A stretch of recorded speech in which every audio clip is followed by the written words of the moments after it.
We now move on to the keynote address, Unlock Value Horizons, an intelligent leap towards the unexplored. And the speaker, Mr. Ravi Ramakrishnan, founder, SSF Global, founder and executive chairman, R Value Group. Ravi is a seasoned global business and people's leader with 40 years of business, finance, and business services experience. A former business leader at American Express, he was an integral part of the global leadership team to set up its pioneering offshore operations in India in the mid-90s. Ravi set up R Value in 2005, a growing firm focused on business services strategy, operations, process transformation, and captive operations, offering E2E solutions to realize business value. In 2011, he founded Shared Services Forum, an interactive industry platform for shared services. His latest venture is Quintus Global, setting trends through transformation-centric new age business services operating model, dedicated captive DCAP model. It's an honor to welcome you for the keynote address, Unlock Value Horizons. Over to you.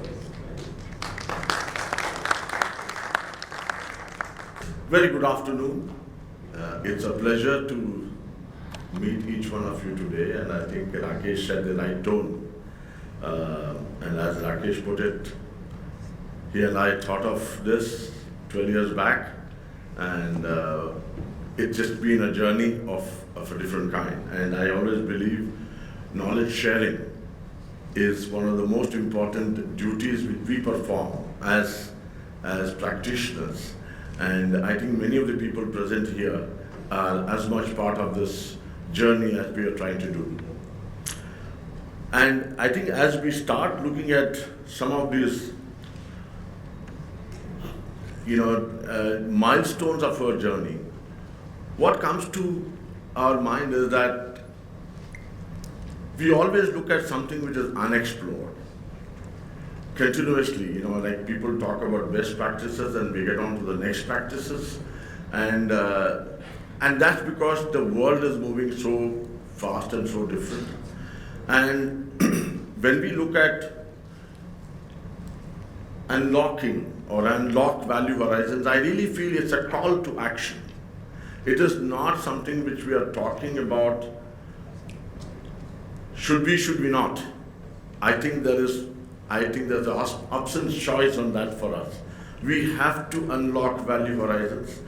And as we all know how we are trying to look at it, what kind of thoughts, so I'm really sharing some of the thoughts which I have picked up over the last 15, 20 years in this industry, and maybe 40 years of the journey I've had. Actually, my first job was in Mumbai, and I actually believe whenever I land in Mumbai, there's a blood transfusion which happens, and your energy level is something very different. I think that's only Bombay can take an account for, And as I just get down from the flight, I think the world changes for us. And I think I must say that, Bombay has that kind of a warm, reminiscences for me. And so journey started from levers on to American Express, and then of course to the world at large. But one of the things I feel is, when we started even our value, we thought that it has to be realizing business value. That's the only way we can make a difference in today's world.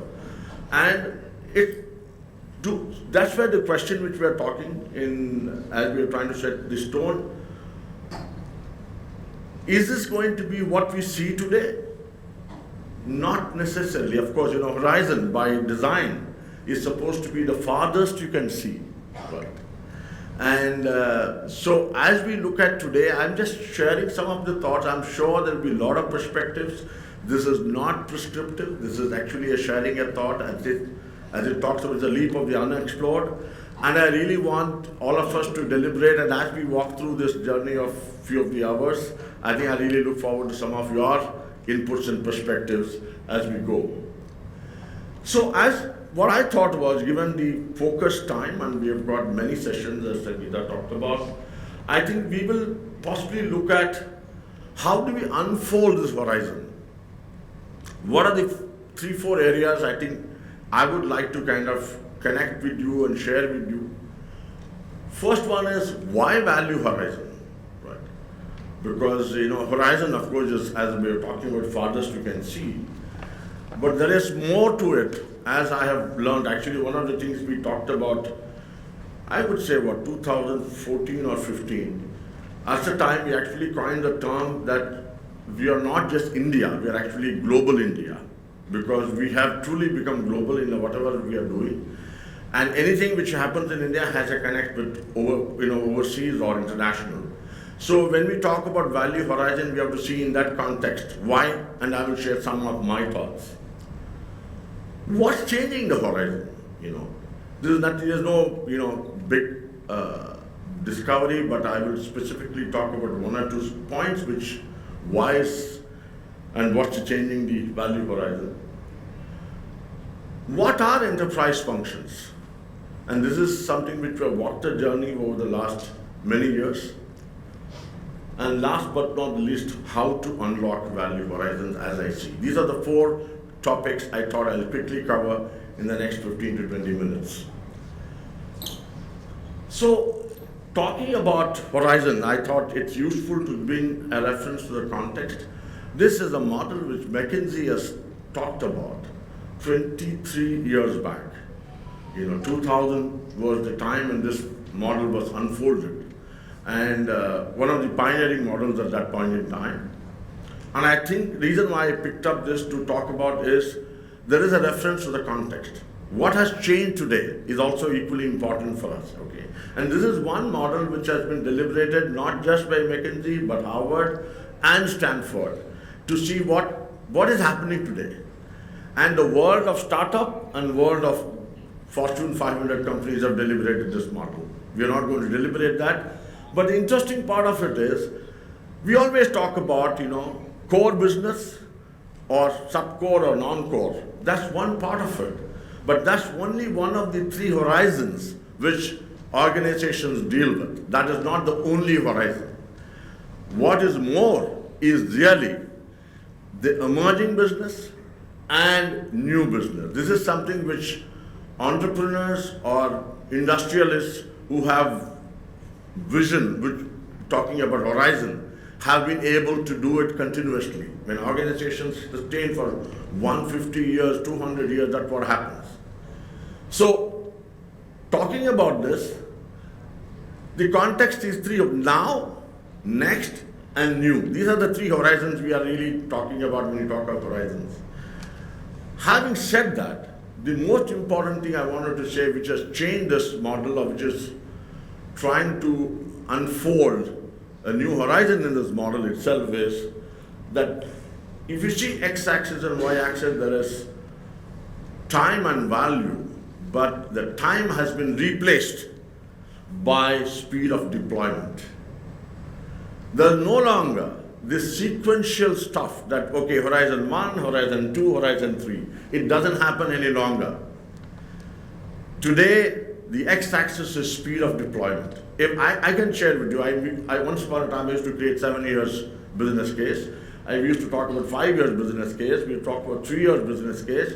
There are companies who won't even talk about beyond 18 months. There are companies who say, can you do what you are trying to do in 3 years and 12 months?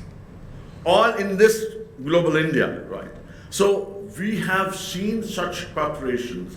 So speed of deployment is one of the most important things. And if you're talking about speed of deployment, it moves from innovation. This model was initially supposed to be for innovation, but today it's for disruption. And Rakesh mentioned about, I come from, originally from the finance world, so we used to talk about financial engineering. And that's when we thought if financial engineering can be done, why can't we do a disruptional engineering, right? It's after all to engineer disruptions is how we can actually make a difference. So it moves from innovation to disruption. And disruption, what we can engineer on our own. So today it's not about time, it's about speed of deployment. And therefore what happens? It's beyond business growth to enterprise value horizon. Because once upon a time, business growth was what was most important. Today, that's equally important. But it is not just the only reason. Today, enterprise value horizon is important. And if as organizations, as leaders, as practitioners, we do not focus on the value horizon, that too I would say enterprise value horizon, I think we are missing the game. So it's important for us to keep that very much in perspective. Given this context of why value horizon, what's changing the horizon? I think I just want to take one or two thoughts because there's no brainer for this, but I still thought I'll just ask anyone wants to share what's changing the horizon. One word, two words.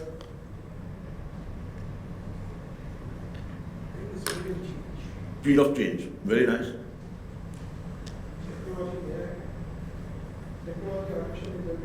Okay, technology, artificial intelligence, combination, absolutely. I just want to give, before we get on to that, it's so simple, but I thought I'll give some contextual points in the way the world, what is changing. You know, we're all driven by functions, core or support function. That's the way the business functions, okay? That's no longer happening. And that's one of the changes that's happening in today's part. And what is making that, what is happening today, what is function and core and support has now become enterprise. So one of the points I wanted to emphasize today, that there is nothing called support functions today. In my mind, as we have traveled this journey for the last 15 years, 20 years, 25 years, you know, the so-called support function or staff function or corporate function, they're all very important. I'm not taking away the power or the value of those. But eventually, I've seen, interacting with all the leaders, this is not something which I want to say, this is what I've learned by interactions, that all leaders who can talk enterprise can make all the difference. And why is this enterprise? Because it's not just because of enterprise value, but it is digital. As we talk about the speed and the artificial, digital is changing this horizon. Today, the world of digital has really made things very short, very focused. So it's important for us to push the limits beyond support to enterprise. I really want to emphasize this because, you know, whenever we talk about core business, we talk about production, marketing, and some of the companies which are involved in pharma or engineering and so on, they talk about R&D. But today, I think I can share with you very confidently, actually the best company which I can quote is way back, which is the manufacturing company, the Toyota, talked about procurement making the difference to enterprise value. The Toyota way really talked about procurement. TQM was implemented because the procurement was one of the most important. And procurement today, many people call us as support functions. Of course, there could be a core function to the manufacturing business, but I do want to say that there are huge. Similarly, if I take Hindustan Unilever, it is not just about the soaps and the detergent. The HR vision is something substantially different. I can say that for Eicher as well. There are many companies which have been driven by the vision of the human resources team, how we can see for future. So I would just want each one of us to see this perspective that every so-called support function has to become enterprise function if we have to be in today's world creating enterprise value. So when I talk about support to enterprise, you know, and I've shared many terms now, I think we use support function, staff function, corporate function, but I really feel this term enterprise function is something which is absolutely important. So how do we transform the support functions into technology integrated enterprise functions? Today, with digital having come into the picture, the enterprise functions have to be technology integrated. Now, what does it mean? How does it happen? Digital support functions require combined focus. I just marked that underlined word, combined focus. It's not one, and that's one of the most important things we need to be remembering. On all 5 key areas, and I'm sharing about 5 key areas, and I'm sure you may have come with another one, a modification of this. First one is support functions have to focus on business all the time, every time. It is not just they will focus on what they want to do. It's no longer that restriction.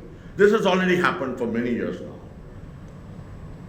End to end, it is not, again we talk about transactional, this process value chain and so on. Those are all now behind the scenes. Now we really talk about end to end. Can you look at upstream, downstream? Anyone whom we are talking with, whether human resources or procurement or finance, they talk about end to end. Technology driven, surely, digital, but all aspects. This is one area which we will talk, and maybe later in the evening, Rakesh and Sanjay will talk about that. We can't wish away the legacy systems. While we talk about digital, we talk about multiple systems, we also have to remember there is something called legacy systems and ERPs which will continue forever. Harnessed data. This is one of the, coming from the background as I come from, I think data is one area which is eluded. We talk about big data, we talk about analytics. I know a lot of people talk about it, I have also practiced it. But I truly believe this one guy is escaping us all the time. I call big data as the fish of the digital world. If one can catch this data very well, one can make a huge difference to what we are trying to create. And that I think is absolutely crucial. And last but not the least, non-linear. This is a term which I think has happened in the last 4 years, 5 years, thanks to a combination of all these functions and digital. Why I say non-linear? I would still emphasize, of course, human intelligence is absolutely crucial.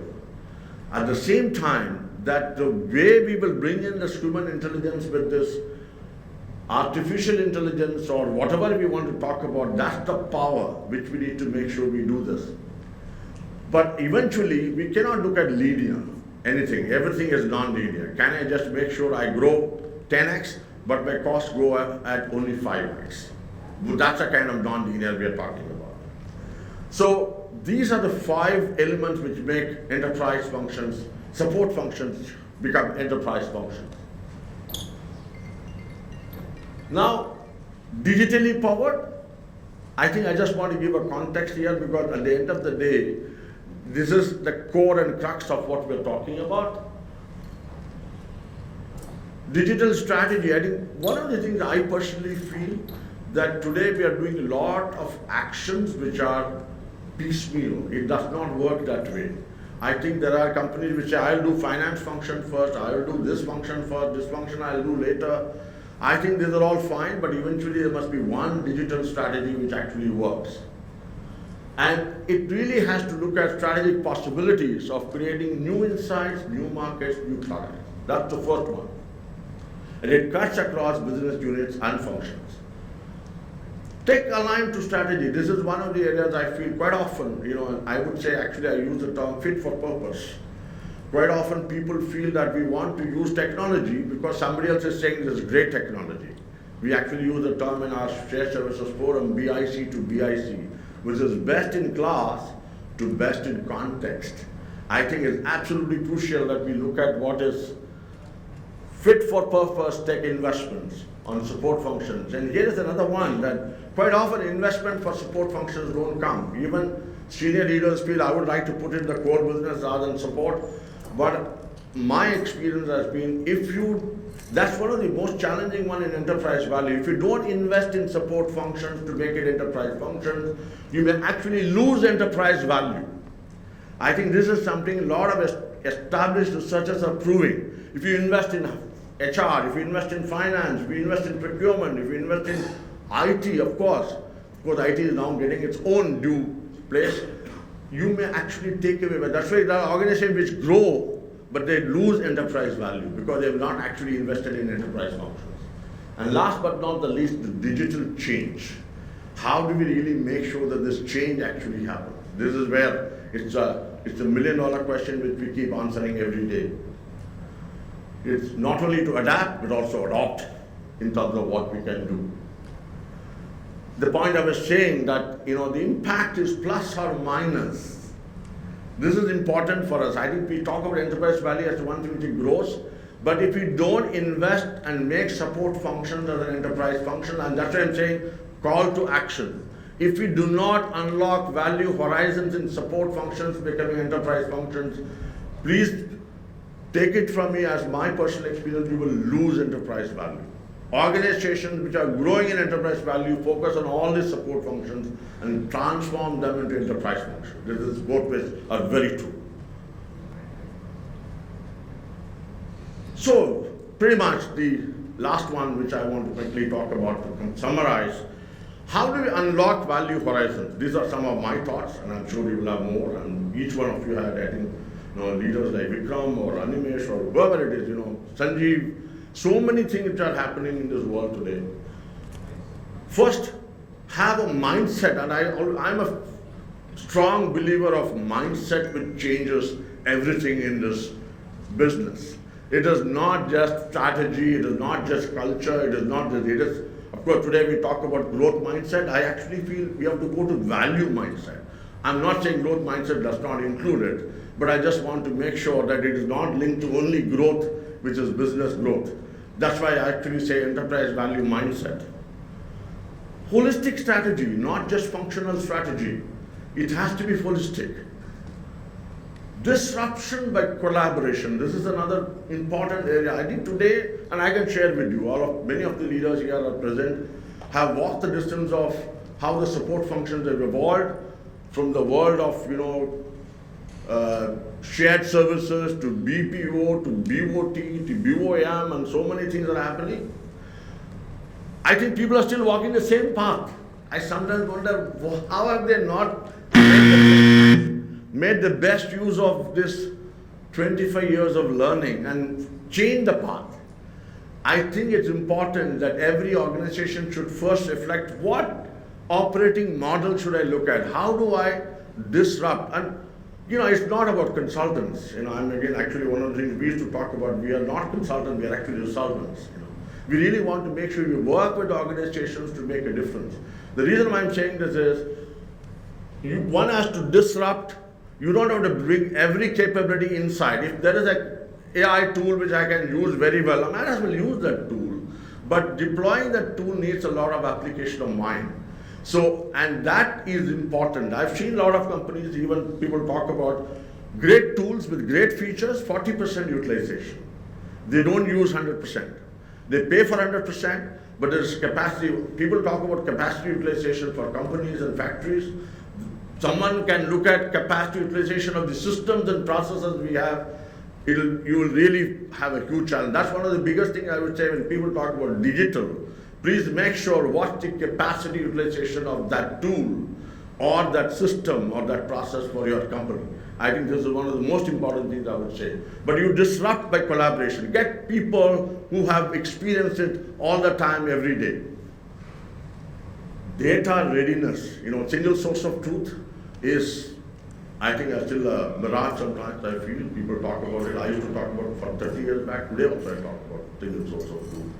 But if there is no single source of truth, to me, insights of no value.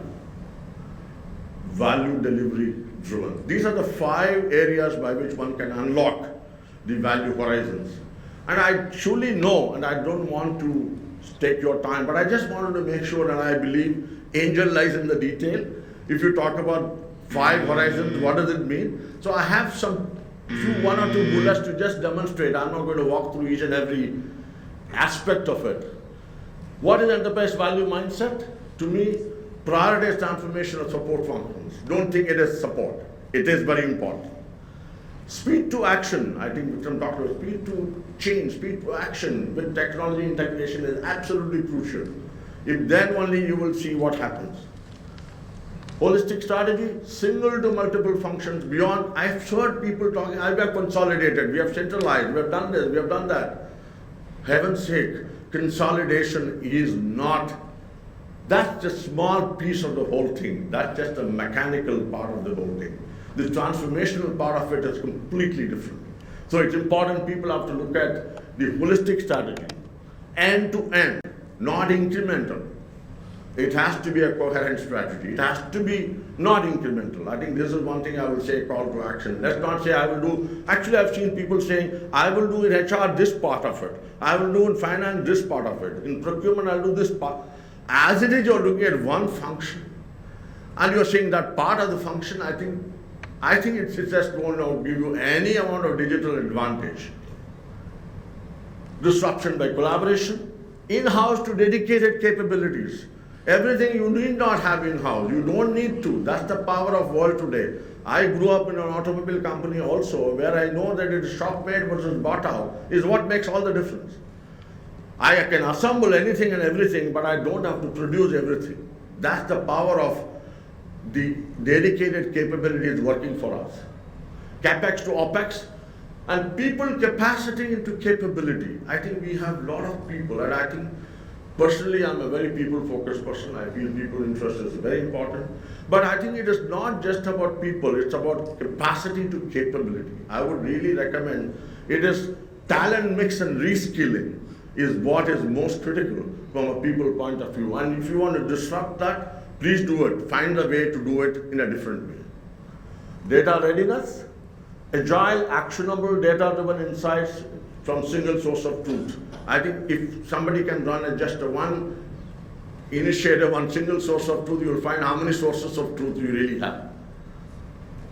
Data focus is external and internal. It is not just only internal. It's financial and non-financial, both. And last but not the least, cost reduction to customer experience. To me, this is one of the biggest learnings. I think I've seen companies consolidate, reduce costs, but the customer is the guy who suffers at the end of the day. That's not okay at all. Act on value drivers for comprehensive value delivery. With those few words, let's together unlock value horizons to digitally powered enterprise functions. Thank you so much.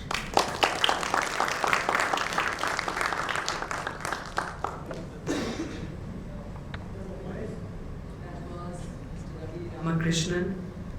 Thank you very much, Mr. Ramakrishnan, for opening up everybody's minds to unlock value horizons, looking intelligently into the future.